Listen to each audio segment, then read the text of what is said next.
Shalom everybody, and welcome to the YouTube channel of TorahTrue.com and RelatableTorah.com. I am your host, Rabbi Ben-Tzion Saloff, and this is the Relatable Parsha-TETZAVE. Now, the first thing that always comes into my mind when I think of this week's Parsha-TETZAVE is an awesome presentation which the most brilliant, holy, and wise person who I've ever known or known of gave, and that's the Lubavitcher Rabbi, Rabbi Menachem Mendel Schneerson. He gave this many years ago, and although because of time and space limitations we diverged from the complete conclusions which he arrived at, this week's Relatable Parsha was inspired by a couple of points which the Rebbe brought up in that Maimar. Now, just as a general point of understanding, there are two different levels or types of presentations through which Hasidic philosophy is taught. One is called a sicha, and the other one is called a maimar. A sicha is a logical development and presentation of deeper understandings of Torah lessons. Now, a maimar, it feels otherworldly. It's like pure divine inspiration. This presentation, this week's lesson, stems from a maimar. Now, the first verse of the Parsha goes like this. V'ata tetzaveh et bnei Yisrael v'yikchu elecha shemen zayit zach katit lamaor l'ha'alot ner tamid. And you shall command the children of Israel that they bring you pure olive oil, crushed for the luminary, light, for the lamp, candle, to burn always, continuously. You notice the double meaning.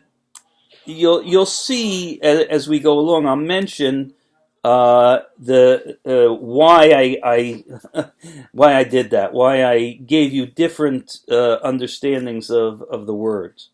Now, in order for us to have a relatable parsha lesson from this verse, we need to look at and reflect on a powerful metaphor based on its components. Now, first of all, the verse is written in a curious way, in that it could be and has been, as I hinted at a few moments ago, translated in a number of ways.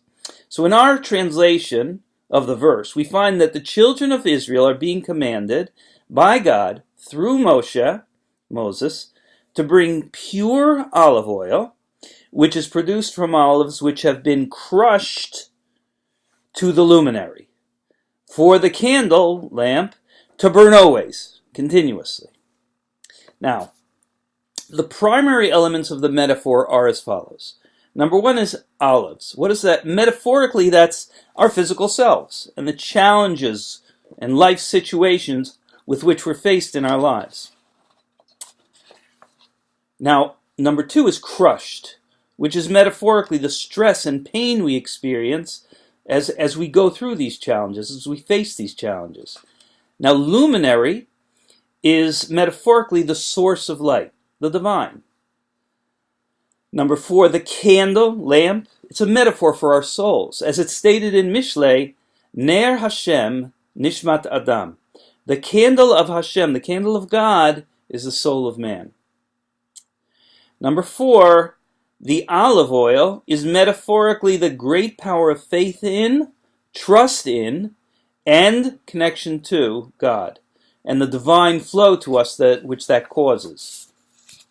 Now, our relatable parsha lesson for this week then is as follows. Our divine soul, metaphorically the candle, of which the Zohar teaches is an actual part of God above, is infused within our bodies, metaphorically the olives which have been formed in this world, in order, through our actions, to rectify the world, which will help to transform it into a more suitable place for greater revelations of godliness to dwell. Now, during our journey in this world, we are confronted with many challenges and difficulties which can and do cause us pain and sorrow, metaphorically being crushed. If we always face these challenges, and indeed everything which happens to us, with the faith and trust that they are coming directly from our infinite Creator, and that they are all for the good, then we experience that crushing as being both to the source of light, to the luminary, eliciting a divine effulgence, metaphorically the flow of olive oil, and resulting in lighting a constant and eternal lamp, which is elevating ourselves and the people with whom we interact. Now, this will help to rectify the world in general to the extent that one good deed at a time, we will merit the ultimate rectification of the messianic era of peace, unity, and godly wisdom in the most immediate future. And it's not only all at the same time, little by little, and then more by more, and greater by greater. It's a process. We're in the process. Reflect on these things and you will profit.